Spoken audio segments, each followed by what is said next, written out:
All right. Good evening, everyone. I would like to welcome everybody this evening and call the April 9th, 2024 Planning Commission regular meeting to order. The Planning Commission is holding hybrid meetings. Members of the public can attend the meeting in person or observe the meeting on Zoom online by visiting www.cityofarcata.org and following the live meetings link at the bottom of the city's homepage or on the city's YouTube channel. If you're attending remotely, please be aware that the Zoom feed provides the closest to real-time stream. If you rely on the other feeds and you wish to make comments, please be aware of the time lag on those feeds. The first item on our agenda is the land acknowledgement. The City of Arcata acknowledges that the lands we are located on are the unceded ancestral lands of the Wiyot tribe. The land that Arcata rests on is known in the Wiyot language as Gudene, meaning over in the woods or among the redwoods. Past actions by local, state, and federal governments removed the Wiyot and other indigenous peoples from the land and threatened to destroy their cultural practices. The City of Arcata acknowledges the Wiyot community, their elders both past and present, as well as future generations. This acknowledgement seeks to aid in dismantling the legacy narratives of settler colonialism. Staff, will you please call roll? Sure. Chair Davies? Here. Commissioner Lehman? Here. Commissioner Tangney? Here. Commissioner Yodowitz? Here. Commissioner Strickland? Here. Commissioner Smith? Here. Commissioner Simmons? Here. And on behalf of everybody here, welcome to the Planning Commission. Very happy to have you with us. We are joined this evening as well by Community Development Director David Loya and Deputy Director Jennifer Dart. Next, we have oral communications. During this time, people may make comments about items that are not on the agenda. If you wish to speak on one of our agenda items, you will have an opportunity when we are discussing those items. If you have comments about items that are not listed on our agenda today, please line up now behind the lectern. If you're on Zoom and you wish to make comments on matters that are not on today's agenda, please raise your hand by selecting the raise hand icon on the right side of your screen or by pressing *9 on your phone. The clerk will unmute you when it is your turn to speak. With that, I'd like to open public comment. Each speaker will have 3 minutes to comment during early oral communications. Feel free to state your name for the record. May we have the first speaker, please? Planning Commissioner Melissa Smith. The results of a survey for raising the sales tax are on arcata1.com. Snuck into this survey were 2 questions on building height and land use that, in my opinion, should not have been included in a tax measure survey. One question, quote, increasing the allowable building height from 4 stories to a maximum of 7 stories to increase the availability of housing affordable to working families while protecting open space. I say, who is going to be against affordable housing for working families? If the question had been worded, quote, to increase the availability of market rate rentals for students and other single people, the results of the survey probably would have been far different. As it was, for housing affordable to working families received 51%. Not a strong turnout. As you know, there's nothing in the Gateway Area Plan that says that the purpose of the buildings will be for affordable housing for working families. So I think it's a bogus question. According to the Environmental Impact Report, between 40% and 69% of the housing over the next 20 years is expected to be housing for Cal Poly students or staff. The actual figures in the EIR are 69%. The survey states as a conclusion, quote, parking, whether in lots or on the street, is a low priority for Arcata's commercial space. This is false, according to the survey. In the survey, 15% of the respondents said that street parking was not important. 85% said it was extremely important, very important, or somewhat important for parking lots. 25% said that off-street parking was not important. On Arcata 1, there's an April Fool's Day article about the first gateway project to come before the commission on the AmeriGas site. It's a joke, but there's some truth in it. The developer uses the density bonus waivers to put in a parking lot of 100 cars. The commission will have meetings soon on local coastal plan and on the gateway code document, the form-based code. I ask that these be scheduled well in advance so the public knows about them. The gateway code, I think, will take 2 meetings. There are loopholes, there are errors, there are typos that actually are in the code itself. And as I've mentioned, the 3D image build out on the cover and inside do not match the code itself. To me, the gateway form-based code is a fraction what it could be. To use the car model analogy, the Planning Commission asked for $118,000 to improve this code, and we have a Toyota Corolla. Here's a handout, not related to what I said. Thank you. Thanks for your comments, Fred. Anybody else in the audience care to comment on items not on the agenda? Do we have anybody online? No. Okay. Thank you for your comment. We appreciate your participation and input. We will now move to item 3 on our agenda this evening, which is our consent calendar. This evening, we have 2 items on consent. Actually, no, I take that back. We have 1 item on our consent calendar, which is to approve Planning Commission minutes from our regular meeting of March 26, 2024. Would anyone like to pull the item off of consent, or perhaps do we have a motion to approve? I move to approve the consent calendar. I have a motion. Do we have a second? Second. We have a motion and a second. All in favor? Aye. Aye. Aye. Motion passes. We have no public hearings this evening, so we will move directly on to business items.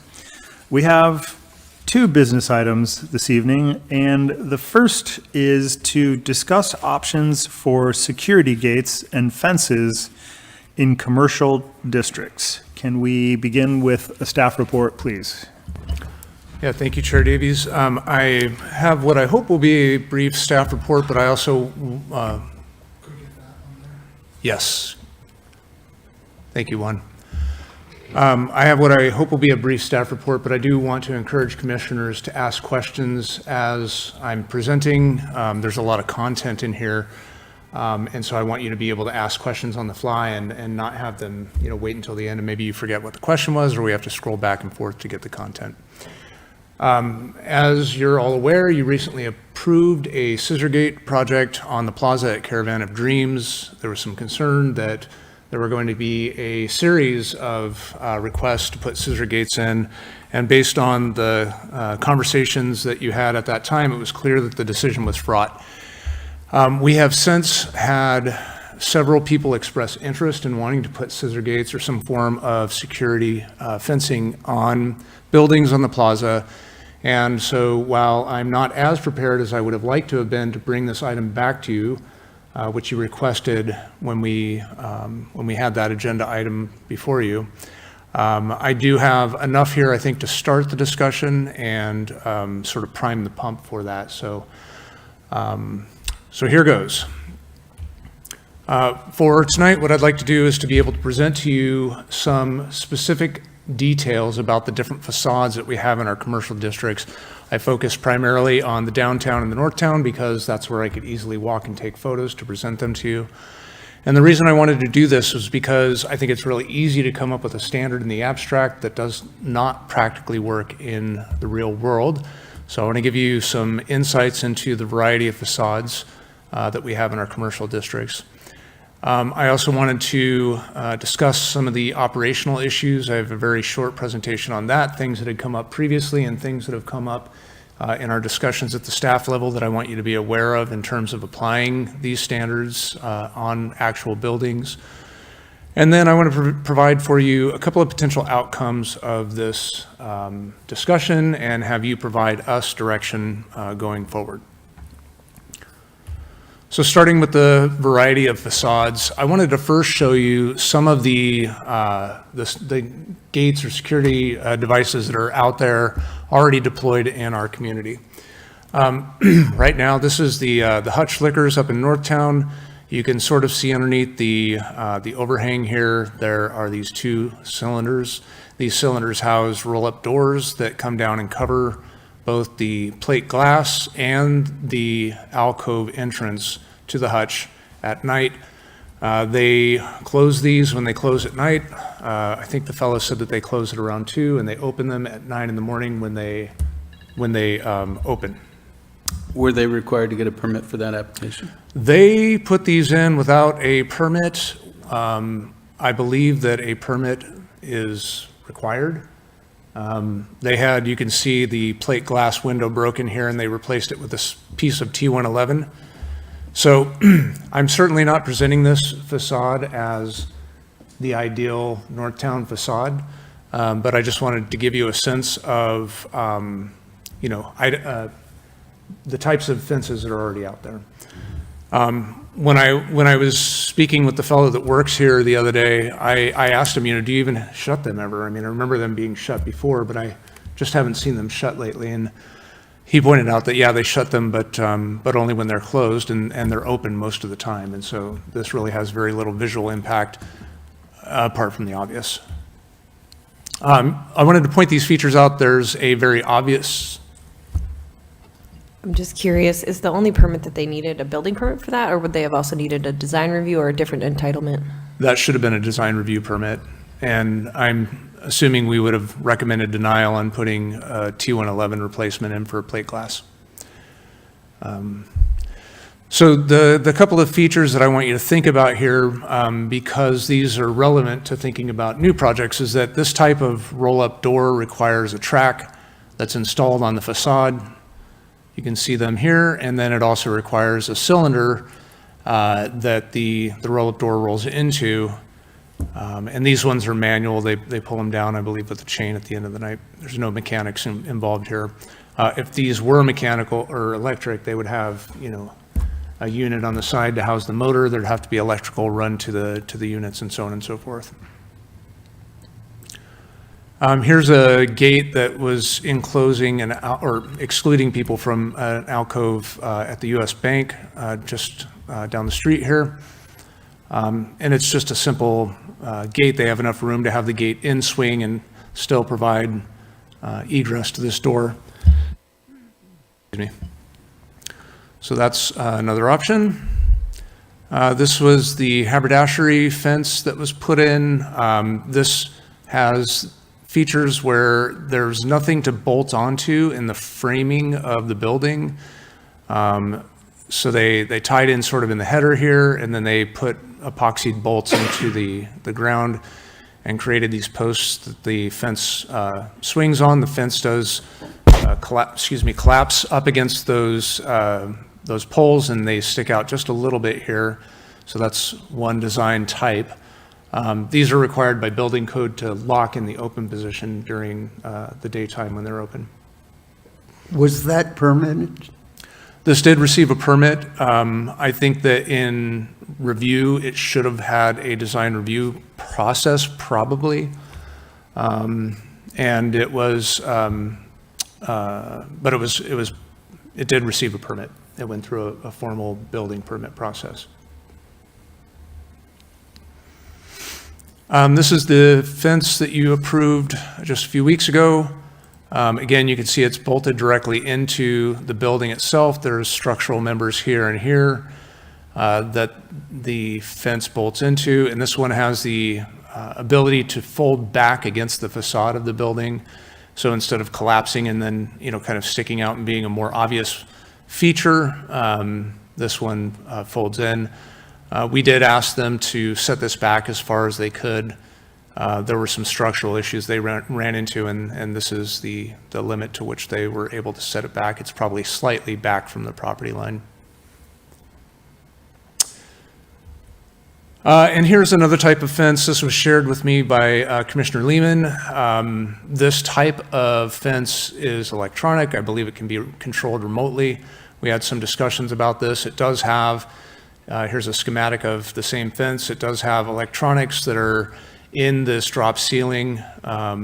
Obviously, this was designed for the purpose in mind, and so has a very different look and feel than it would have added onto a building after the fact. You know, all of these parts and pieces would be exposed in most of the applications on a remodel. So what I want to do next is to take a look at some of the building facades we actually have on the plaza and think about how they would apply. We have about 4 or 5 different types, I would say, as I walked around and took photos of all of them, and I have photos of almost every building, so if you want to say, well, what about that building? We can go and take a look at it, but I'm going to summarize the types here. Here's the former People's Records over on the south side of the plaza, and it has a trapezoidal entrance that is set at 90 degrees, so it's parallel to the, or perpendicular to the frontage of the sidewalk. Everything is very square and even, but the trapezoid does present some, you know, some challenges. There's a single shop. Not all of them have single shops. Some of the entrances serve multiple shops, and there's no blocking anywhere for a fence to be bolted into on this facade.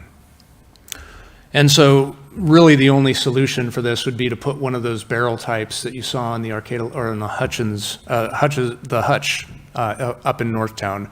There's no way to put in the underside of this trapezoid a barrel that would extend out and flare out in the same dimensions as the trapezoid, so you'd have a gap if you just put it in the space that it could fit in, and that wouldn't be very effective. And so the only way to cover the entire opening of this alcove would be to, you know, put something structurally on the outside of the building, kind of hanging off of it, that would roll down. Again, you would have those tracks, you know, drilled into the facade to run the barrel down on. You could put scissor gates that were similar to the haberdashery, where you have the, you know, posts basically bolted into the ground. So that could be an option for this type of facade as well. This is another facade type where you have basically more of a rectangular or a square approach. It's, again, it's, you know, nice and perpendicular to the sidewalk. You could put in that type. Whoops. Somehow I lost an image here, but you could put in that type. In this situation, you could put one that would drop below or even sat behind this facade piece here. So there are some options. Depending on where that barrel landed, you could make the barrel a little hidden, but again, these are remodels and things aren't gonna, you know, add up just right, and the chances are good you'd have the rails that hold the slider in come down and interfere with this window or interfere with these. It's possible that they would land on the building facade part here, and that would probably be the best solution for this one. So you could do, you know, scissor gates that, you know, come in from the sides and bolt onto the building here, or you could do a barrel that was hidden under here. Again, you know, sticking a barrel on the outside here would probably be pretty bad. That would probably be the least favored option, I'm sure. Here's another where Eco Groovy is, and I'm just loving the fact that my animations aren't working here, so you're getting all the information all at once. Things I wanted to point out here is that there's really nothing to bolt into on this one like some of the others. This is an odd-shaped trapezoid. There's nothing regular about it. This building actually can accommodate 2 different businesses. Right now it's set up so it's one business. And so in this one building, you have 2 businesses, but they have independent access, so you don't have problems there. Again, because of the trapezoidal shape, you'd have to put a barrel type on the outside, and then you'd have those tracks kind of following along on the facade of the building. Or you could put in scissor gates that would similarly bolt into the ground here. But you really couldn't put a barrel-loaded gate underneath here and tuck it away. Okay. Yeah, I apologize. I made this afternoon in between like 5 other things. What I wanted to show here is there are really no good options for this particular facade. There's so much architecture going on in here. Anywhere you put anything, obviously a barrel loader on the outside is not going to do any good at all. It'll drop down halfway through the sidewalk. Putting a barrel loader, in here is a possibility, but your structures that are holding the gate in are going to come down across this window. They're going to be there all day. Even if you had this thing rolled up during all business hours, you'd have this, basically a metal pole right here that's really just incongruous with the look of the building. And so we have a couple, this is sort of, an area where there's really not a great solution. Anything they would do here would, I think substantially conflict with the architecture of the building. Oh, there it is. You could see that bar would come down and interfere with the window. Here's another one where, you couldn't put a barrel on the outside, you couldn't put a barrel on the inside, you really couldn't put, supports up here without really messing with this building's very nice architecture. So those are things that I want you to think about and consider. Similarly, the Jacoby Storehouse, I can't, I'm not an architect, I'm not trying to be one, but I can't think of any way that you put a gate of any type in here that in any way, shape, or form remotely doesn't really mess with the nice architectural features of this historic building. So even when you have the point I'm trying to make is that even if you have, a design type that you might think is going to, resolve some issues, like perhaps being able to be automatically controlled. That came up last time. We want something that can be automatically controlled so that it can roll up, and be open during the daytime, even if the business isn't open. I think that's a really good idea, and I'd like to see that happen. But those are still going to require infrastructure, bits of the utility that are going to interfere with different features, and they're not going to work in all circumstances. Enough on facades. Again, if you want to look at any particular buildings, we can go and look at them. For operational, just real quickly, here's a good example of a multi-tenant site. This would get operationally very complex because who's responsible for locking the gate at the end of the day? What if you get locked in, you're, in the back doing, stock work in your business, and somebody went through the building and, hello, is anybody here? Nobody's here. Okay, great. I'm going to lock the door. See you later. And then you get locked inside. And so, there, may be operational challenges with multi-tenant sites. Other things that came up were, what are the hours of operation? What hours do you want these fences open? If you're going to set standards for them. Obviously, there are some issues around emergency services. I think that, at this point, emergency services would just use bolt cutters and break through the gates. But if we had something that was more sophisticated, more difficult to get through, we'd have to think through that. And there may be other operational matters that we just haven't thought about yet. Again, I was hoping to be able to spend more time consulting with other jurisdictions and find out what issues they've come up with and, what design standards, but here we are. So I think that's an important piece for you to talk about. And then really just to give you a sense for, where this conversation can go. If you want, you can end up just saying, hey, look, we really want to have more information on this topic. We're not ready to move forward with anything. We understand that there are potential projects coming forward, and we'll evaluate those when they come. But, we're not ready to pull the trigger right now. So staff go and do some more research and agendize this for a future meeting. You could send a recommendation or a request, a recommendation of some, this is what we think to the council, or, hey, council, what do you think? What should we, this is kind of a policy question, what should we be doing? Or if you feel so bold and ready to take action, the Planning Commission does have the ability to initiate a code amendment, and, that would get the ball rolling to start to develop formal standards. A couple of details associated with that. I think, I'm guessing that we're ultimately going to have a new zoning ordinance that deals with this issue. And I think we should take a look at amortizing existing non-conforming conditions.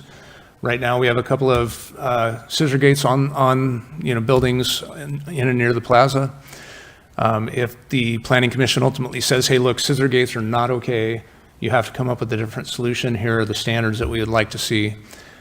We would look at ways to unwind the decisions that have been made previously, providing that we don't have a takings as a result of doing that. And I'll do some research into that for you if you are interested.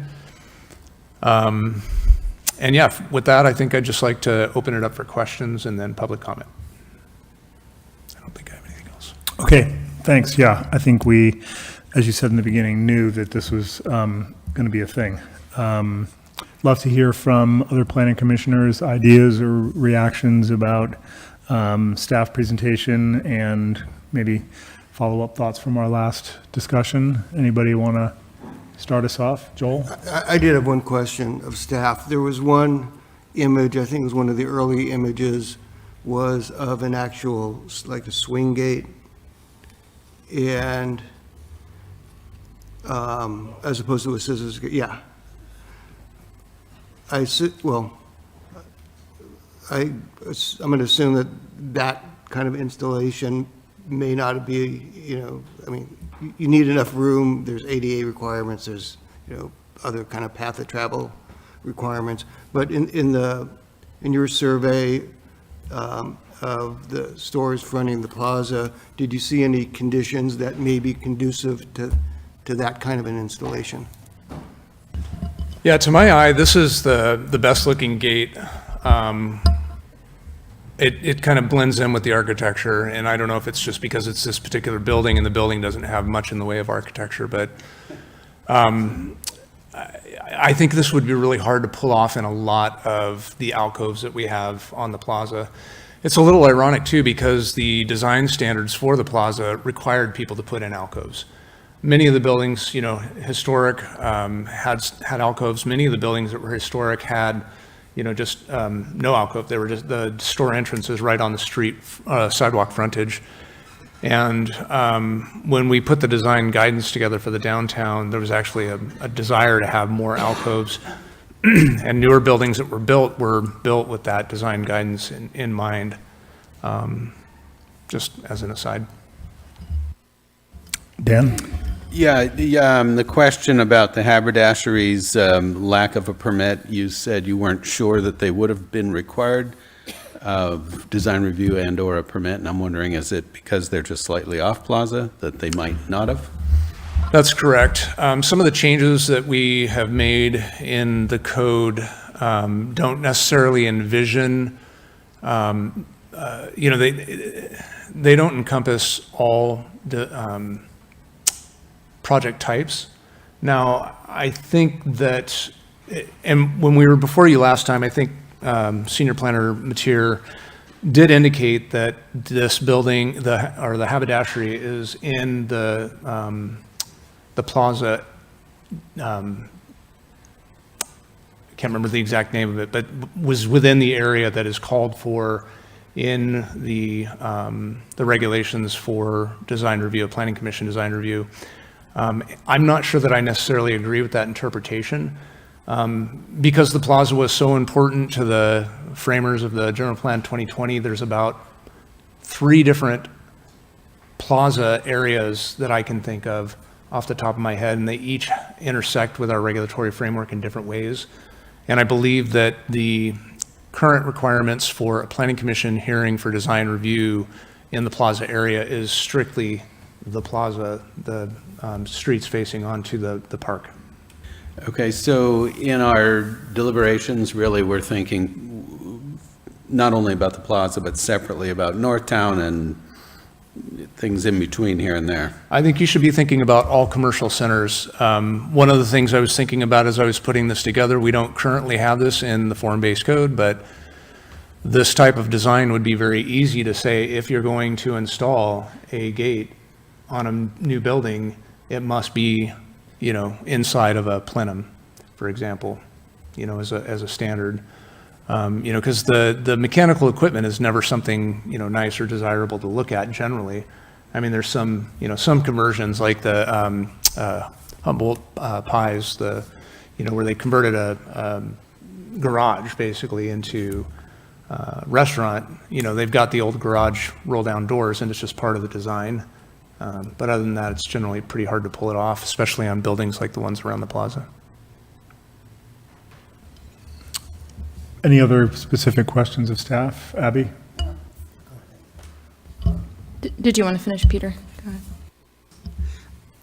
When this came up a month ago, when we approved the scissor gate in the plaza, I did so very reluctantly. And I think, let me just say that my fear is and David already mentioned this, we're going to get a lot of more requests for gates.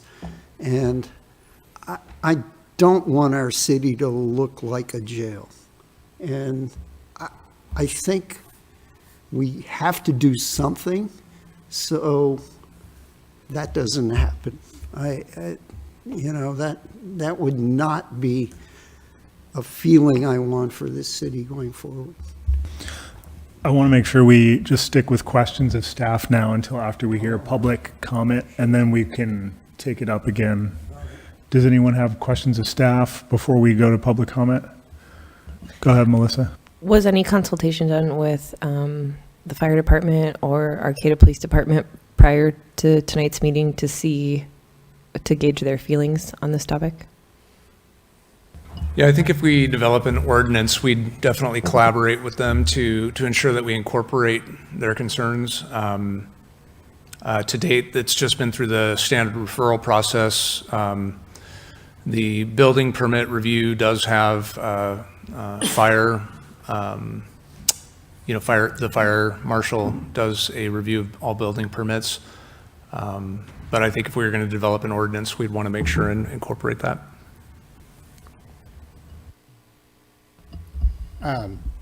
So clearly there are gates operating without a permit. And so in thinking about, like a hours of operation requirement or something like that, I guess how realistic is it to enforce? Like we can say up here how we want the gates to behave, but like does city have the capacity to actually make that a reality? I appreciate the question. We typically operate on, our enforcement operates on a complaint type system. So, we definitely would, this would be a more complicated enforcement type of regulation. And I think, in some areas, at the very end of Northtown at the Hutch, there probably aren't a whole lot of people who are, all that concerned about it. Maybe on the plaza there would be, and so it's going to be really dependent on that sort of situation. I mean, ultimately, I think that, you have the ability to revoke a permit if folks aren't, operating within the standards that have been outlined. But that is it's a lengthy process.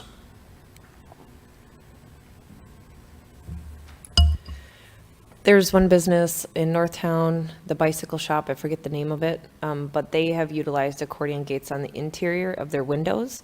And I'm just curious if this discussion that we're having tonight is solely focused on accordion gates as a gate for an alcove, or is it focused also on the way that accordion gates affect the display aesthetic of the business front, whether it's interior or exterior?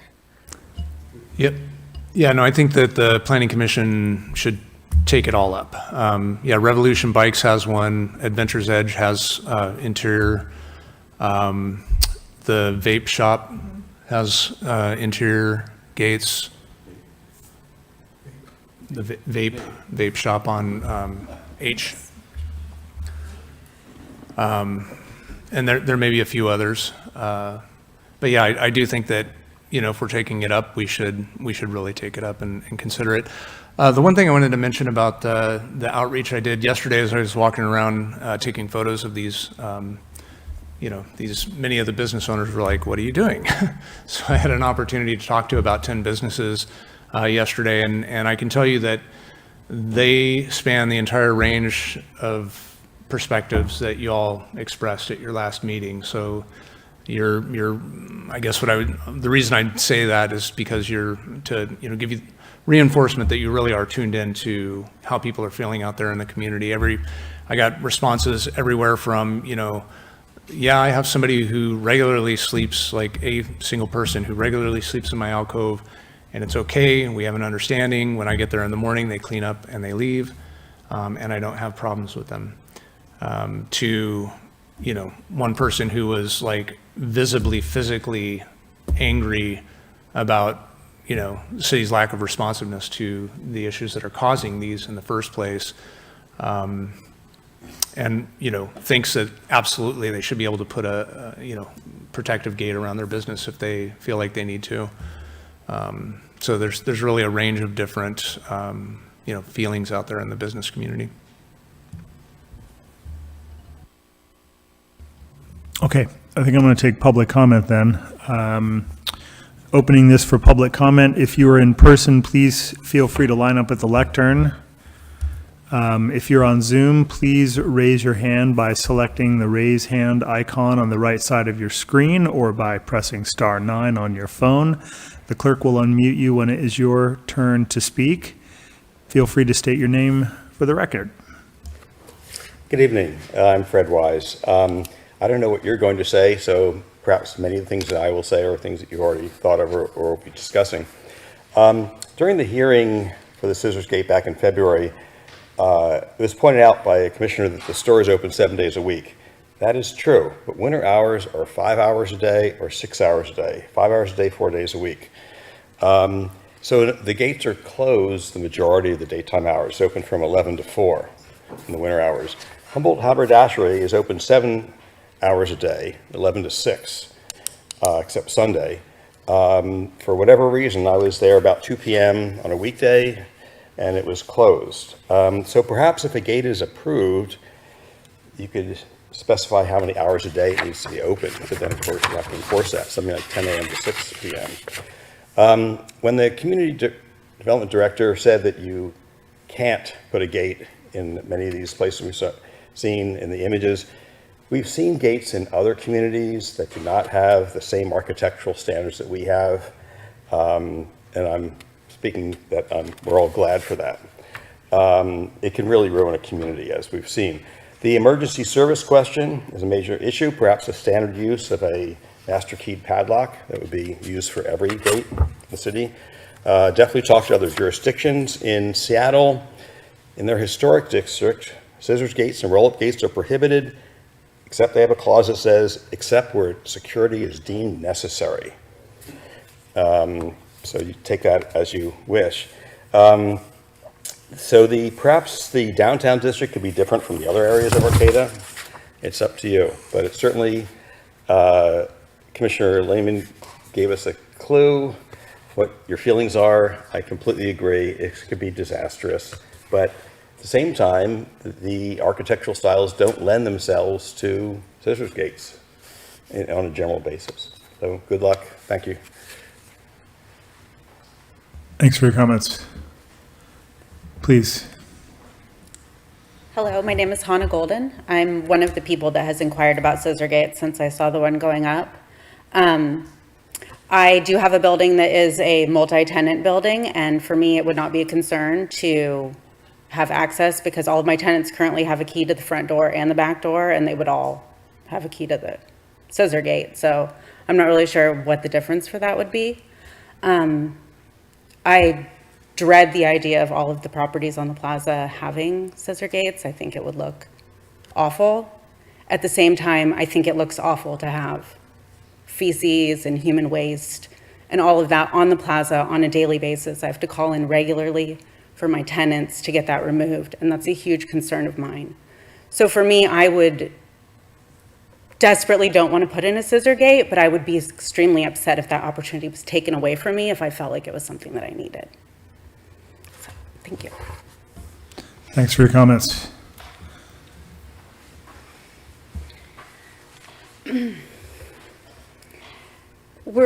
approaching this whole thing in the wrong way. I think of this video R. Crumb did with Joni Mitchell's song, Pave Paradise, and it showed the deterioration of a place. Beautiful, natural place that turned into this just awful, ugly, boarded up, gated, unpleasant place. And is that what we want Arcata to be? I just am astounded that we're resorting to this kind of an issue when the real issue is something else. I've asked for a task force to deal with some of the issues that result in people desiring a gate. In terms of people hanging out or damaging property and this and that. And I just find this discussion so wrong in the sense that we need to embrace our business community and the areas around it, and why they need gates is what we need to address. And I came kind of late to this discussion, didn't study any of the literature ahead of time, but I just walked through the plaza, and there's things that can be done. And the fact that people are talking about gates, it really makes me really, really sad. Really, really sad about this town. Really, really sad about this town. Thanks for your comments. Is there anybody else here that would like to speak? Is there anyone waiting online? No. Okay, then let's bring this back to the commission for discussion. Does anyone want to lead us off? Dan, go ahead. Yeah, reflecting back on a month ago's discussion, and I guess it was 2 weeks ago, 26th of March, 2 weeks ago's discussion. For me, and I think it was brought up a lot amongst the commission, I think the single biggest issue isn't that scissor gates are here and they're not going to completely go away, so how do we manage them? And it's about them being required to be open on some schedule.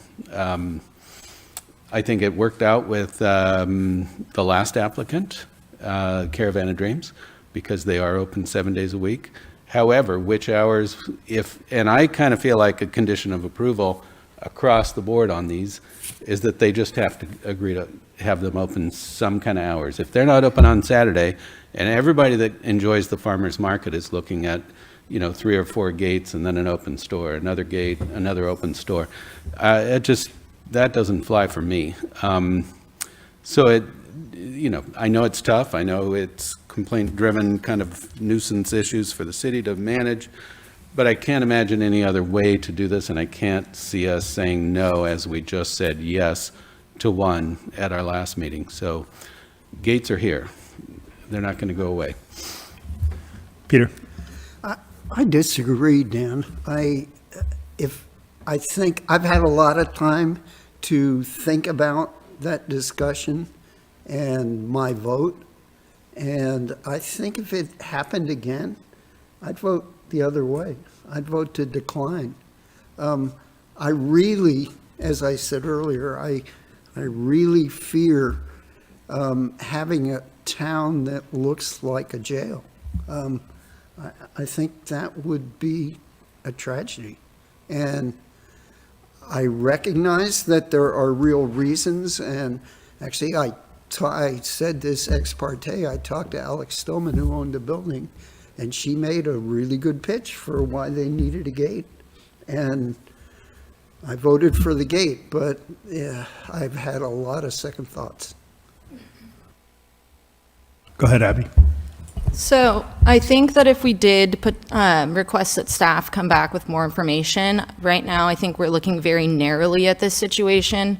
In my research, security gates are just one form of defensive architecture was the term they used. So imagine if, like right now the issue is we have houseless people sleeping in alcoves. I'm sure they're also sleeping on the benches. And one day those benches might be separated benches with rails so you can't sleep there. Or the concrete around the plaza might have metal pegs in it so you can't sleep on it. So I think we need to look at the bigger picture here. If somebody did want to put metal pegs in their alcove or place a boulder there so nobody could sleep there, like, would that require a design review permit? And I think that those are all things that need to be worked into whatever we put together. And when it comes to the scissor gates, I'd personally think that them being placed on the inside of the structure would be preferable. But I'm not ready to state a full position on that fact. But I'd like to look into other defensive architecture types that aren't security gates. And in some instances, people put in planter boxes instead. If there's this space where somebody is, we're worried they're going to use it for whatever purpose. And then in addition to that, whether or not there are enough public restrooms on the plaza, what can we do about that if we're having those kind of issues? Go ahead, Joel. First, I don't think it doesn't seem to me that the request for a security gate has to do with people fearing break-ins. So I think we probably want to address interior security as well. But the main issue to me is the security gates on the exterior preventing people from overnight use of alcoves.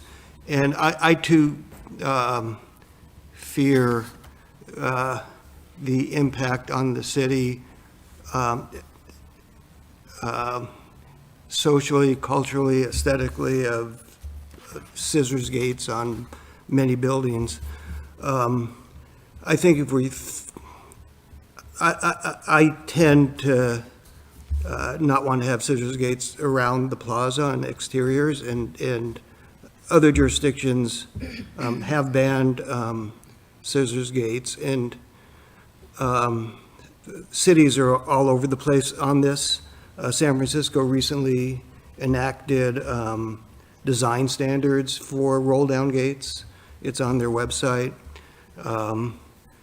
But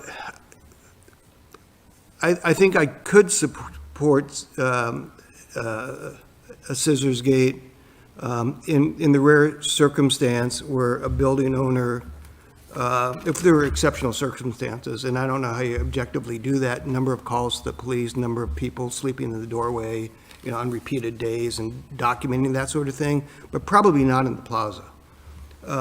So one thing I would like us to think about is having different standards perhaps in different areas of the city as opposed to a citywide standard. That's it for now, thanks. Matt, go ahead. I guess if I was desperate enough for a place to sleep, that I was sleeping in an alcove, and one day a scissors gate came in, I would just go to the next alcove over, probably. And so there's a extent to which, we really can't sort of do these one at a time, I feel like. And yeah, sorry, I haven't fully figured out how to say this. I mean, one of the things I'm struggling here with this issue, I get, and I agree, I think we all agree aesthetically, we don't want to see like a jail frontage on the plaza especially. I get that. One of the concerns I have though is I feel like what's happening is decisions we've made as a community and the repercussions of those, we're leaving the results of those up to individual business owners to deal with.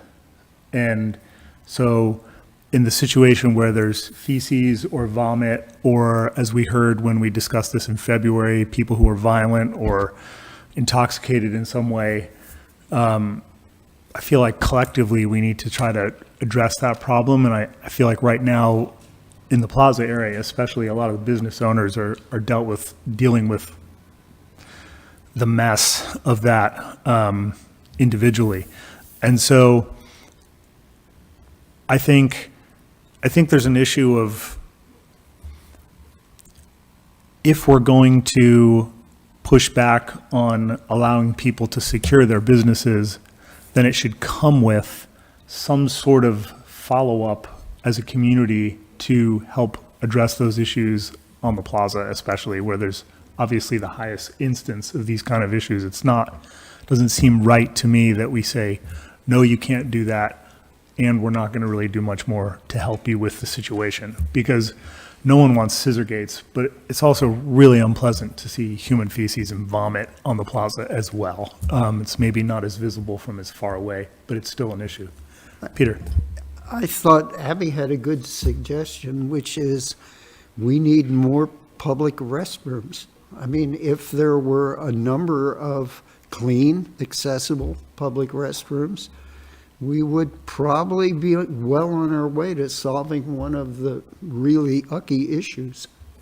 I mean, there is a public restroom Well, there one is. block off the plaza. Yeah, there's one. I mean, it's one block. Go ahead, Melissa. Yeah, I think, you know, in a dream world, you know, we would be sitting here talking about a state-of-the-art shelter for people experiencing homelessness, but instead we're sitting here talking about accordion gates. So we have what we have in front of us.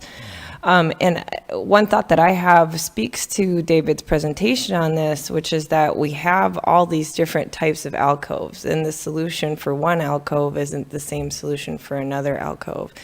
So my instinct is to say that design review does feel appropriate for this. And so although I'm unaware what our defined design review area is, if we took the one idea would be to take the route of doing a text amendment to the zoning code saying this is our design review area and these types of projects in this area require design review, including accordion gates. Another thought that I have is we could say, except where you could always ban accordion gates, because you're right, they would have a substantial effect on the aesthetic of the downtown. But we could put a caveat in there, except when the director determines that there's substantial security issues. And if the director were to determine there are substantial security issues in that instance, then it would go to design review, and we would then approve the design for that security parameter. So I hope I didn't just ramble, but those are some thoughts that I have. Yeah, I think it's useful to think about it in two ways. I think, you know, as David pointed out, there's not going to be a one-size-fits-all kind of physical solution because of the different natures of the buildings. I don't think we need to really wrestle with that, because we will see these as they come in, and there may be different. It's up to sort of business owners, building owners to design a structural solution that fits the entryway. I think the thing we're all more concerned about is how often are they going to be open and how often are they going to be closed. And I feel like that's a better place for us to focus, because regardless of what that physical solution is, as long as it's open, it's less of an issue, I think. And so I think it's a place where it would be easier to come up with some agreement as far as, you know, time of day when it's open, and leave the structural issues to individual sort of cases. I think the hutch is a good example of that. I don't think any of us even knew that they had such awful rolled down doors that covered all their windows. And perhaps it's because most of us aren't up in Northtown at 2 a.m. when they go down. But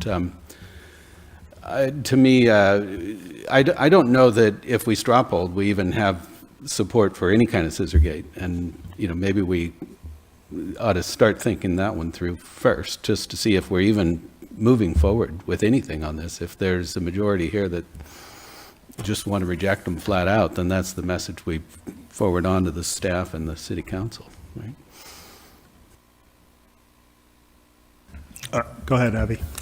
I would also just like to see other options other than scissor gates. Like, why just scissor gates? Are there other options? And also, we don't want people resorting to options. Like, I believe in the Creamery District, I've walked there when it's past dark many times, and there's this bright light that flashes. And I think it's a security light of some sort, but it never ends, and it is so bright. But also, like in San Francisco, people play music, like, all night long. If somebody on the plaza chose to do that, would a design review permit be required?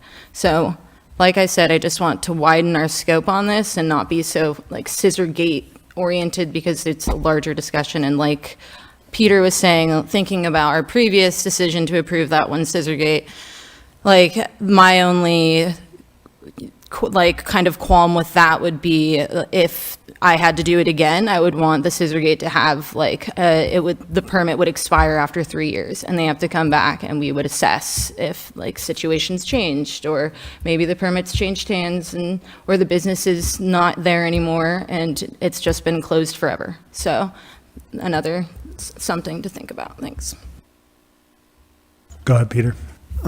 Yeah, Scott, responding to what you just said, it's true if we had, during these hours, the gates have to be open so that, say, the plaza has a much nicer look. But the fact of the matter is that, say, the gates have to be open, I don't know, from 8 to 6 or 8 to 8. But then if you walk through the plaza at 8:30 and all the gates are closed, it still looks like a jail.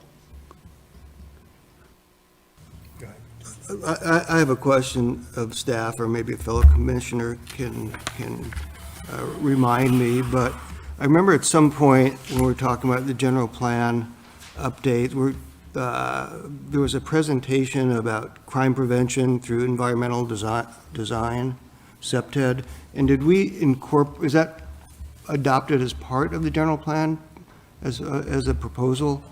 Yeah, the SEPTED policy is in the general plan. It would still take implementation or review of our codes, our zoning ordinances to evaluate whether they're effectively implementing those or not. And the reason I bring it up is I was looking at, I was just trying to do my own research and see what other jurisdictions, how they handle this. And West Hollywood has a discussion in their code about SEPTED, and they say based on SEPTED, essentially, the use of exterior scissors-style security screens are not permitted by the zoning code. So one of the questions I'm raising is if SEPTED is, going to be guiding us in the general plan, can we even do scissors gates? Yeah, I think that's something that you'd have to evaluate. I mean, I think the decision on that, the findings that you would make would be really place specific. But I do think that the SEPTED standards are really looking at creating an environment that feels safe. And I think many commissioners have brought up already that if you're walking through a neighborhood that has a bunch of scissor gates, it doesn't feel safe. It inherently doesn't feel safe. And so I think that's probably how Hollywood, or what West Hollywood made the findings they made to prohibit scissor gates in that instance. Jen, can you put back up the slide that had the, or David, possible outcomes of our discussion?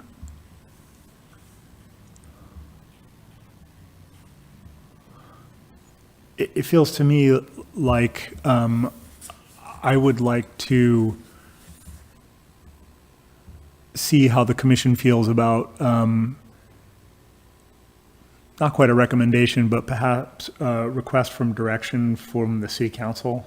I think this might be a good thing for them to kind of either weigh in on or give us some more specific direction, just because I think it's such a big, wide open issue, and interested to hear from that list of outcomes if that resonates with anyone else on the commission.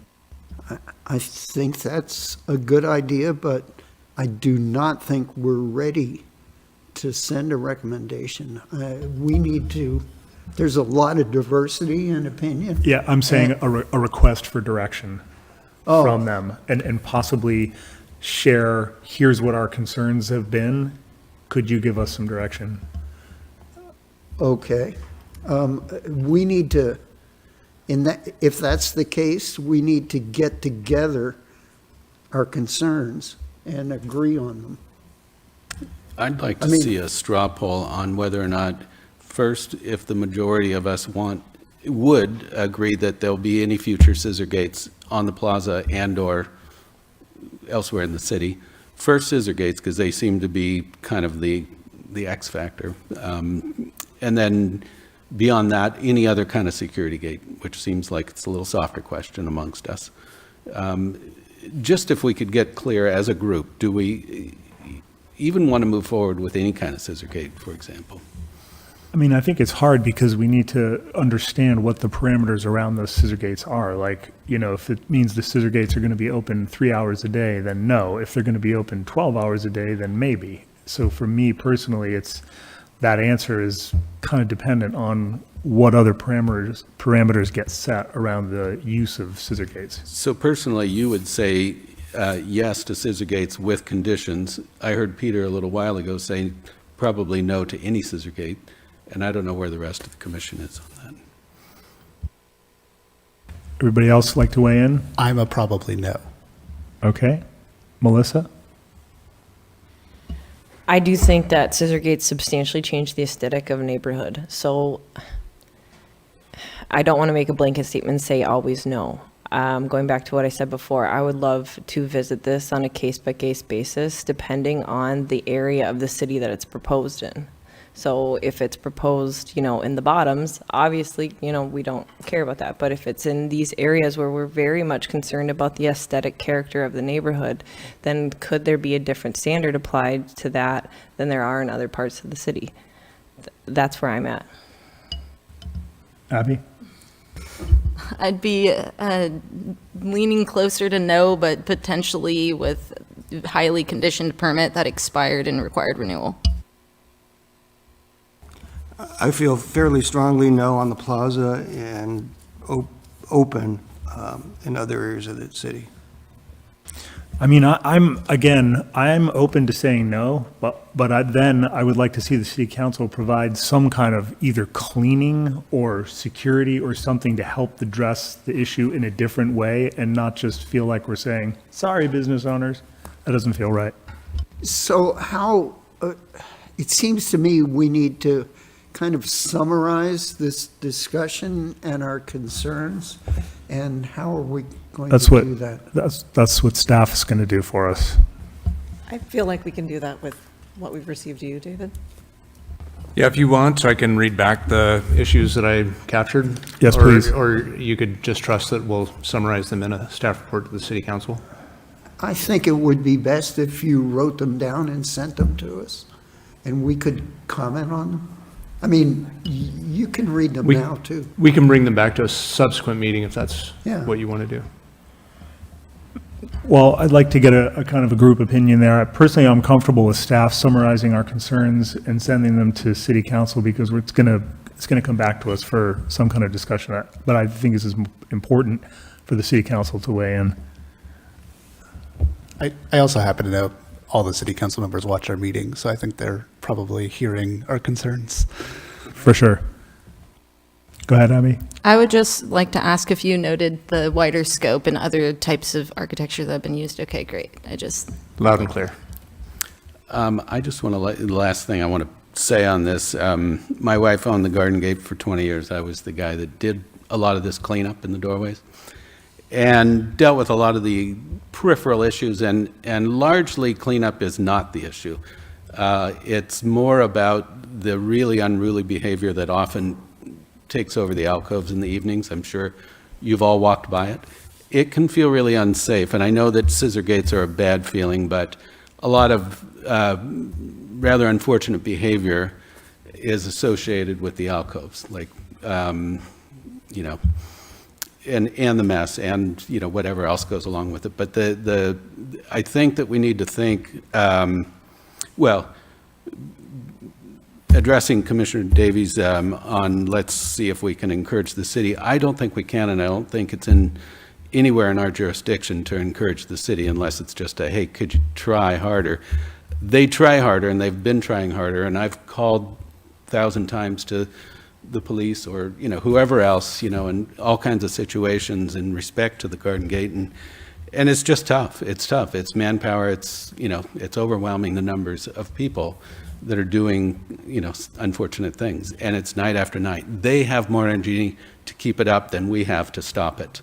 And I will say that I'm super not a fan of the scissor gates, but driving by in the evening, late evening, and seeing that the Haberdasheries is closed and then this new one at Caravan of Dreams felt like, wow, they really have stopped what almost every night was going on in those two alcoves. Those were the two hottest places to be, alcove-wise. in the downtown, and it's been eliminated. I'm no Scissorgate fan, but they have eliminated a serious, ongoing, year after year, decade after decade. This has just been going on for, I've been here for 45 years, and it's always been like that. Matt? So I guess I don't have an answer to this question, but it's just something for everyone to ponder, is that if every alcove ends up with a scissor gate on it, does that behavior disappear from Arcata, or does it just go into the sidewalk or into the plaza or somewhere else that the public will deal with it? And I don't know, but I know that other cities that have dealt with similar issues have done a lot of just moving people around, and I don't think that that's a realistic solution to the problem. I would like to just reflect on that some of these alcoves within the plaza environment are such a great place to hang out. There's a crowd that kind of comes in the late afternoon. I've spent so much time down there, and I'd watch, and here they come. It's show up time. And the party starts and goes on till late at night when most of the rest of plaza people have gone away. It's ramping up, and it goes on into the evening. And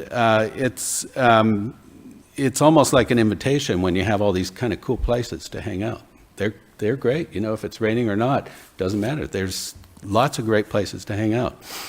If there were less, and I don't want to sound like, we can stop all these problems just with scissor gates, but those alcoves on the plaza are an attractive nuisance. They're a great place to hang out and sleep. Melissa? Yeah, just one final thought, and it kind of speaks to something that Abby's been saying about, there are other solutions besides the scissor gates. In another municipality, I work with a SEPTED group, and one of the suggestions from the representative from the police department there, a lot of times, is cameras and lights. So beyond just the accordion door, could cameras and lights be a part of the solution for each one of these alcoves? Because cameras and lights can deter behavior past, because the accordion gate, the solution solves is you can't sleep in here anymore, you can't hang out in here, but it doesn't necessarily deter bad behavior in and around that area. So I think cameras and lights are another thing that could be suggested to business owners as well. I think that's an issue for the city council or for a different discussion. We're specifically talking about scissor gates because we approved one and more are coming. So I don't want us to drift off into trying to solve or come up with other, security options right now. How does everyone feel about outreach to the city council, expressing our concerns and asking for some direction? Show of hands in favor of that. Staff, do you have what you need to make that happen?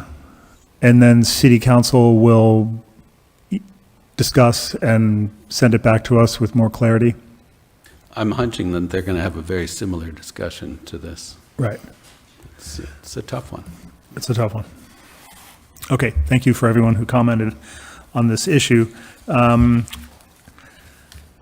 This is not an action per se, but I appreciate the discussion and look forward to hearing from the city council.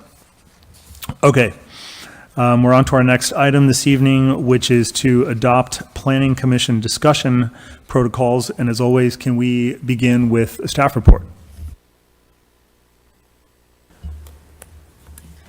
Yeah, thank you, Chair. Thank you for that discussion too. It's really nice to be talking about something that is not the general plan, is not the gateway. That was a really great discussion. Yeah, thank you. And so to carry the levity forward, I thought I'd add this picture of our topic on meeting mechanics. So what I want to do is I want to go through a couple of basic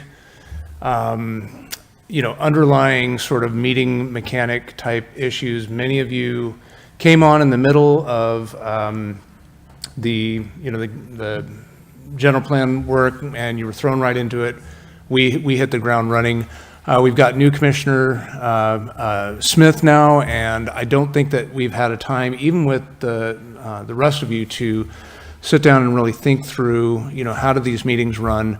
And at the same time, you've done amazing work with the framework that we developed at the beginning of 2023 and recently modified to make sure that your meetings are functioning to an end goal.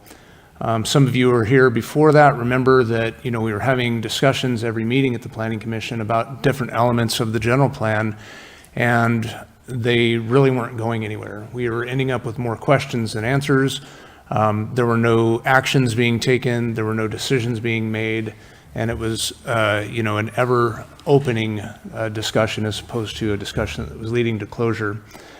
And so I think the framework that you all developed and consented to abide by during those discussions was really effective. In planning, as the Planning Commission, you are subject to some laws.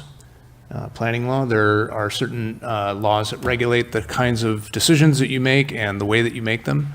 And certainly that's sort of a backstop, but to be a really healthy, functioning body, I think it's important for you to have a discussion around, how do your meeting mechanics work? And so I wanted to kind of spend some time with you, and I figure this will be probably the first of maybe a few, forays into refining the way that you work together as a body, but to walk you through some of the legal, practices that you're subject to, some of the protocols that are, best practice, and to provide you with some resources to review those. And what I'm hoping we can do at the end of that is then to spend a little bit of time establishing ground rules so that you can get beyond just sort of the legal thresholds, the legal basics that are guiding your meetings. So I want to share with you a couple of different resources that we have coming from the Institute of Local Government. I gave these to you in your orientation introductory packets when you first became a planning commissioner, but we've really never discussed it as a group before. And we've had times in the past where we've actually come together and hit the pause button and even had a special meeting so we could be a little more informal and talk about how things are going. So that's sort of the goal for tonight, is to end up with an agreement around the ground rules that you all participate using for this body. And what I'd like to do for at least, the near term is to actually post those. We're going to track them for you, and then we'll post those at the beginning of the meeting before we get started. Okay, so any questions on what we're doing? Okay, I'll jump right into this. Again, if you have questions or comments, jump right in. This comes out of Institute of Local Government Land Use and Planning, Guide to Local Planning document. I believe this was 2010 when it was published. It's still very, very relevant. It's pretty high level. That's part of the reason why, but, and I'll just focus on a couple of key components. A lot of this I understand you already know, but I want to make sure that we're all grounded in the basics. So the role of local officials, you have a legislative function. What you're doing in the general plan is a legislative function. You're building new laws, you're building new rules, advising the council as to what they ought to adopt. You have quasi-adjudicatory or quasi-judicial decisions that you make that are similar to a court proceeding. That's the quasi-judicial nature, and those are basically applying those standards to specific projects. When you're adopting or reviewing a coastal development permit or a use permit of some type, you're functioning in your quasi-adjudicatory capacity. And then you do have an enforcement role. We have not, in this body, spent much time in that area. Staff does the majority of the enforcement, but certainly I can think of at least one time when the Planning Commission has revoked a permit. And so that revocation, and I will send out the underlying documents so you can save your film. I'll send out the underlying documents for everyone to have these. But those are kind of the function of the Planning Commission. So again, I'm going to breeze through these pretty quickly because I think this is pretty basic. I hope you all have this as an understanding already, but that document also contains this really helpful who does what in the planning process. City Council does the policy work, and they delegate certain authorities to different bodies like the Planning Commission. And they do act as the appellate body. So if someone appeals one of your decisions, the city council is the final authority in the city of Arcata. Their decisions can only be challenged through court proceedings. The Planning Commission, as well as other advisory bodies, you take into consideration all the facts that are being presented to you, whether it's legislative or quasi-judicial. In your capacity, you make recommendations and decisions based on the findings that you're making. You make findings to apply to general plan policies or specific projects. And you also act as an appellate body to decisions that the zoning administrator makes, or you would be the first stop as an appeal of even a ministerial decision that was made, for instance. And then your staff, the planning staff, acts as your technical staff support. And so you've been appointed to this body for a number of different reasons based on your background, but none of you have been appointed to this body as a technical expert in any of the fields of planning. That is not why you're appointed. Your expertise is definitely valued and was part of the decision that the city council made, was based on your expertise, but you're not expected to be a planning expert. You're expected to be able to understand the information that staff is presenting to you as very, common sense and fundamental. You should be making decisions that make sense to the community as well. That's not to say that you're always going to make decisions that the community or the portion of the community that is in the room at the time necessarily agrees to, but that you're making decisions that are based on common sense. I'm just going to hit the topics here. I'm not going to read any of the detail here, but these are really good skills that you should develop as a planning commissioner. Regularly review land use controls. When we're providing staff reports to you, I don't expect any of you to be expert on the entire code, but when you're reviewing that, make sure that the staff report that we're saying, we reference this code, that it makes sense to you, that you read it the way that we actually are presenting it, and that you can agree to that. And then when we have periodic reviews for legislative purposes, obviously you'll be reviewing that body of code at that point. One of the things that you decided with your deliberations on the Gateway Code was that you wanted to see it come back periodically, in particular in the beginning, so we can reevaluate how is this working, and so that'd be an opportunity for you to do that. Provide strong staff support. It's important that staff and commission are working as a team. We are not pitted against one another. We may not always agree, just as you may not always agree with one another. You're the decision-making body, and it's important to have a good working relationship with your staff. Some of that looks like reaching out to the staff member who's responsible for the staff report in advance if you have questions, or if you wanted to challenge something that they're coming up with. Don't drop that bomb in the meeting. Work with them ahead of time. Let them know, I disagree with you on this point, and this is why. Be open to listening to their point of view. This is why we believe this as the staff, and be willing and ready to respectfully disagree at the meeting.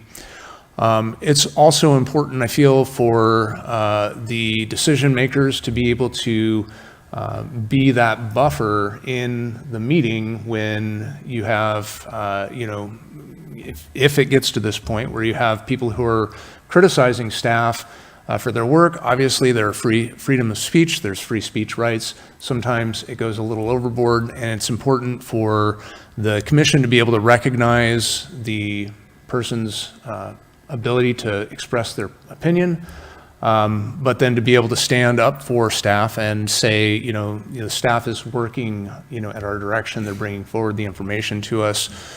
Whatever it is that you feel like saying in the moment, I think that staff support is helps to support the entire process by building trust in the process. I would extend this as well to the community. It's important to listen to the community members who are coming forward. Oftentimes, they don't have the same level of expertise or knowledge or understanding about the decisions that are being made. Sometimes people are speaking for the first time ever in public, and they're trying to express something that they disagree with, that they feel is going to affect their life. It's a really emotionally charged thing to do, to get up and stand at that lectern and speak to this body. It's intimidating, and So being able to provide support to the community when they're, when they're performing their civic duty, doing that, I think is also very important. The next item, develop written hearing procedures. We've done a little bit of this with the framework. That's a little bit of what we're doing tonight with the, with the ground rules. I think it's really important to understand that, yes, you have a, policy that you're implementing, or you have laws that you're implementing, or you're following Robert's rules. But to accept them and adopt them internally, I think is important. Obviously, act as an unbiased fact finder. You need to be impartial in these decisions and get training. I'm going to switch real quick to another ILG document, an ounce of prevention, and I'm going to zip through these pretty quickly. Part of why I'm doing this is because I want you to have sort of a touchstone where you're like, oh yeah, I know there's something in there that I want to go back and look at, or something that I can turn to staff and ask them about. So this and the Roberts rules that I'll do next are just really high-level overviews. So again, establish norms and guidelines. This is a recommendation from the Institute of Local Government to planning commissioners. How the meeting is run also affects the present perception of fairness. And I think that's really important for you to internalize and embrace. And so being able to establish these norms and perform them time and time again so people know what to expect. And I know that we've had to change our meeting function over the past couple of years, depending on the situation. I think it's been important to be able to articulate that. So just real quick, general decorum. Obviously, we want to run these meetings in a professional manner. Having rules for speaking, the chair is responsible for setting the time limits and making sure that those are on topic and appropriate. And decision maker engagement. It's really important for the public to be able to see you being engaged, not see you getting up and walking away or having side conversations, wondering what you're doing on your phone and those sorts of things. In fact, there was a sort of a expose from Thaddeus Greason a number of years ago, many of you may recall, where basically council members were texting each other when they were at the dais. And there was a records request for their, for their text messages to find out, well, what were they doing? They were on their phone. What were they doing? And it was exposed that they were actually texting one another during the meeting. That's a Brown Act violation, number one. And number two, it violates the public trust. So that's important to stay engaged. I'm just going to put this up here so you can look at it. I just think it's important for you, in particular now that we're going to have a little bit more time, hopefully, to be more grounded, more thoughtful in our proceedings, not feel like we're so rushed and that we're trying to meet deadlines, to spend a little bit more time being able to, convey, your knowledge of Robert's Rules of Orders, for example, or, getting into the background information, making sure that that's clear to the public. Some of this work is performative. When you ask a question, you think you know the answer to it, but you may be asking it to make sure that the public knows that you're asking questions, that you've read the material, that you're having the conversations. So that's an important part of this work that we're doing. When staff gives you a staff report, we could have written everything that you needed to know. We didn't need to say a darn thing. We could have come up here and said, well, you all read the staff report. What do you think? And that would be sufficient for public process legally, but it sure doesn't make anybody feel like they've really understood what's going on. It doesn't draw your attention to the most important features. Okay, jumping forward to Rosenberg's Rules of Order. So parliamentary procedure is very important for you to use. It helps the meetings flow smoothly. There are a lot of procedures that we don't often use, but I want you to be familiar that there are procedures. So if we get into a point in the meeting where it's like we're feeling a little stuck procedure-wise, you'll at least remember, oh, I know I can call the question, or I know I can put a second motion on the table if I don't like that. So just running through the three basic motions. A basic motion is I move to do X. It's the first motion that comes out generally, and it's oftentimes a staff recommendation, something in your packet, or some modification of that. There may be a motion to amend, and so a second motion is put on the table to amend that first motion. There's a slight variation of this motion to amend, which is less formal. It's a friendly amendment. And you all have used this before, excuse me, when you've wanted to add something, or maybe just, somebody forgot something in their motion, and that person can then amend their own motion. So a motion to amend can then take the motion in a slightly different direction, or someone can come up with a substitute motion. I move to approve the project because I believe X, Y, and Z. Commissioner next says, I'd like to propose an alternative motion because I don't believe X, Y, and Z. I think that X and Y can't be made, so I move to deny the motion. And then there's different rules about how you handle those motions in order that I won't go into here, but I just want you to be aware that there are ways to handle these situations. There's a lot more detail in Rosenberg's rules, and I'll send those out to you as well. One that's maybe important for when you're starting to feel like, okay, we've gotten to the point in the conversation where I feel like everything has been said. We seem to be going on a second round of this. The chair hasn't necessarily decided to pull the plug on discussion, which is the chair's prerogative, but there's a motion to limit debate. And so you can move to, basically either a, point of order or a motion to limit debate. There are ways that you can voice your observation that the deliberations have run their course. And so when I send this out to you, we'll post these on our website as well. They're all readily available on the internet. But when you start looking through these, I want you to just think through, the variety of different ways to handle the process when you're in the middle of it and you're starting to feel, perhaps frustrated by it, or feeling like, it's run its course, or you don't agree with the direction that the conversation's going. Okay, so with that, I want to jump into sort of the activity for tonight, and we'll pull up a Word document and track your conversation. But what I'd like you to do, if you're willing, is to establish some ground rules. And these go beyond the parliamentary procedure. These go beyond your legal requirements as a body and what you're required to do. These are the agreements that you make with each other about how you're going to treat each other while you're in this meeting, and how you're going to treat staff and the public, perhaps. But I think what's most important is to think about how you all interact. I believe I did include the last version of the meeting framework. I wouldn't suggest that you get into detail on that tonight, but it may be something that you say, hey, look, as a follow-up to ground rules, which I think you can bang out fairly quickly, we'd like to come back and think about what does a meeting framework look like, if that we can use if we feel we need to. We get to a point in a meeting and we're like, hey, I'm feeling a little stuck here. I'm feeling like we're going in circles. Can we pull up that meeting framework? Staff, can you put that on the screen? I'd like to start using this to get through this work that we're doing today.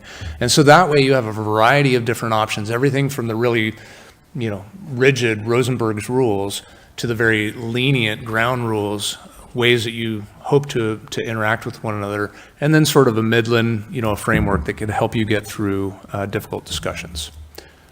So I'll just read these real quick. Ground rules, this is the nature of the types of things that we think you might generate, and these are just ways that you want to be treated while you're in this meeting. Come prepared to take action. We all expect that everyone's read the material and you're ready to rock and roll when you get here. Review the material and prepare cogent positions on any changes you feel are necessary ahead of the meeting. Be prepared to state your position concretely and succinctly. Be willing to accept the majority position and move on, and share the air. That is, let others speak. And that's in a large part the chair's responsibility, but, if you're, feeling like you're going on, check yourself. So with that, are there any questions? This is an agenda item, so I would suggest you open it for public comment, and then we'll break and pull up a Word document and actually track your discussion in real time to chart the types of things that you feel like you want to include on your ground rules. We'll go through a brainstorm first, get everything on the paper, and then we'll jump into, okay, does everybody agree to these? If not, we'll go through and revise and remove. Okay, thanks for that. I will open this for public comment. If you're in person, please feel free to line up at the lectern after to line up at the lectern. If you are on Zoom, please raise your hand by selecting the raise hand icon on the right side of your screen or by pressing *9 on your phone. The clerk will unmute you when it is your turn to speak. Feel free to state your name for the record. Fire away, Fred. Yes, Fred Wise, Arcata1.com. The staff report says that staff will provide the commission an update on the council protocol manual. The council spent over 2 hours on this. Their last meeting, they're nowhere near complete. The staff report says manual also pertains to the planning commission.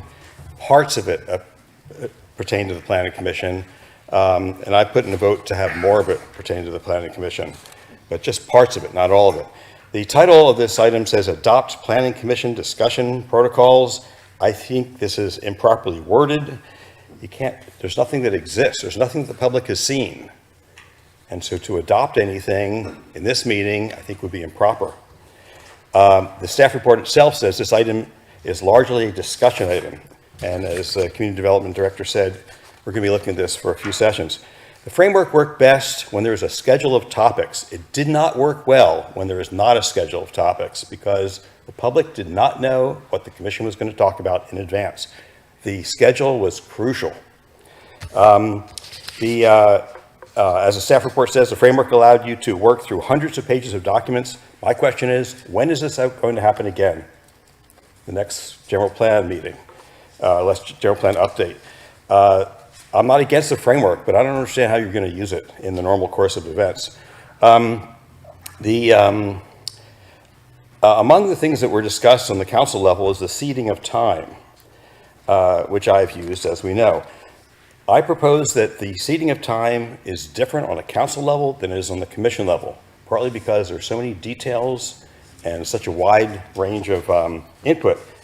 And so you may consider having a different procedure than the council. The council is not using it.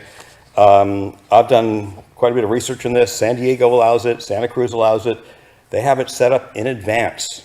It must be required to be set up in advance. And San Diego allows up to 15 minutes, which I think is excessive. The Coastal Commission allows seeding of time. San Francisco and Berkeley allow it. And the California Fair Political Practices allow seeding of time, but a lot of communities do not. Again, on the council level, not on the planning commission level. There are many items which have taken place in the last 2 years, which I think require a legal opinion before they can be adopted. The 6 study sessions that occurred in 2023, I think were a violation of the Brown Act, and putting multiple topics on a single agenda item, I think was a violation of the Brown Act, but legal attorney will discuss that.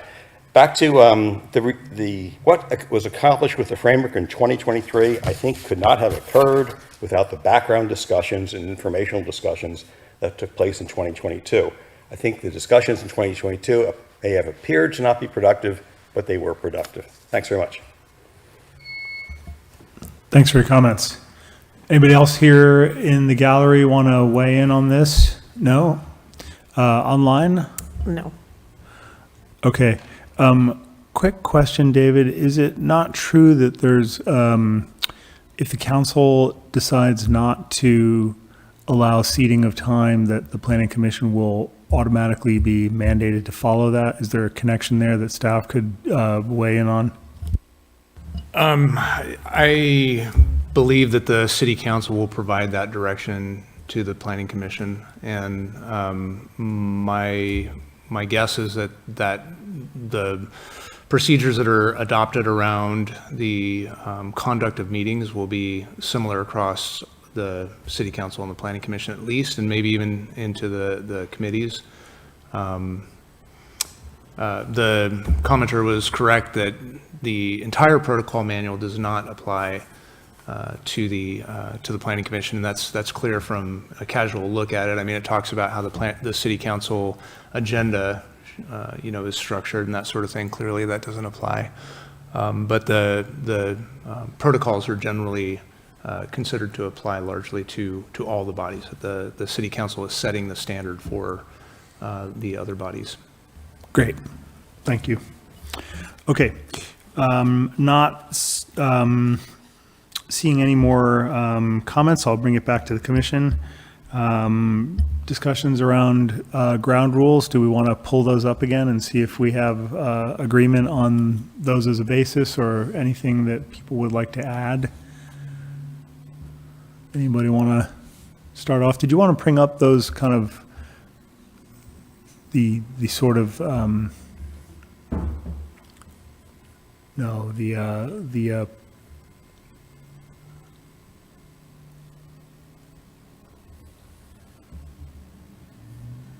it was a list of proposed ground rules, yeah.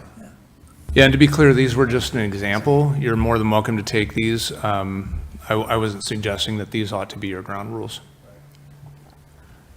Anybody want to start off? Go ahead, Matt. Does anyone have any problems with those 5 ground rules as a starting point?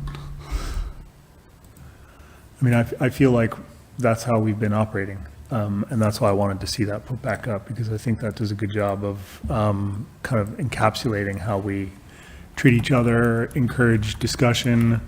I know as chair, I always appreciate divergence of opinions. I think that leads us to the best decisions in the end. I love that we have a variety of experiences, ages, gender, et cetera. And so I think these ground rules are how we've been working, especially when we work at our best. And yeah, I think that's a good, go ahead, Peter. I'll just say I've been to lots of meetings in my life, and I think that the people here treat each other respectfully, and I really appreciate it. Anybody else want to weigh in on ground rules? Dan? Well, I think it's moving forward slightly about the meeting format, the 4.2, as the commenter brought up. When will we likely be using this again? Do you see it as something that we're going to use in regular meetings generally, or more specifically when we have large volume of material to get through and, lots of items? Yeah, good question. I mean, I think generally it's a good way to think about how we, operate. But I think when we have a lighter agenda, it's easier for conversations to kind of range on a little bit. I think especially when we're looking at like general plan stuff and we're going through a lot of specific areas where there may be proposals for shifts in language, I think that's when there's the biggest opportunity for discussions to break down sometimes in a couple of different ways, either to get too hyper-focused on maybe one language or word choice that isn't really going to affect the outcome of how the policy affects, our town moving forward. And then I think that's something that I want to limit. And when people make proposals, just being, prepared to state your position concretely and succinctly, I think that's helpful, especially in those moments. But I think it's important that our time here is productive. And I know in the past we did have discussions and meetings that went on very late that felt circular, and that we didn't really get anything concrete out of those discussions except for an agreement that we needed to have more discussions. And I don't think that's productive. And so I think the ground rules and the framework help us stay more on task.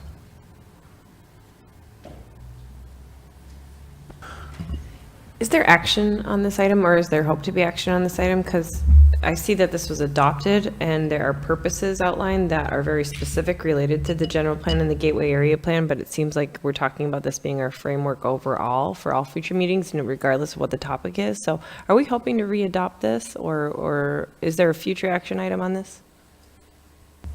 I think for tonight, there's no formal action.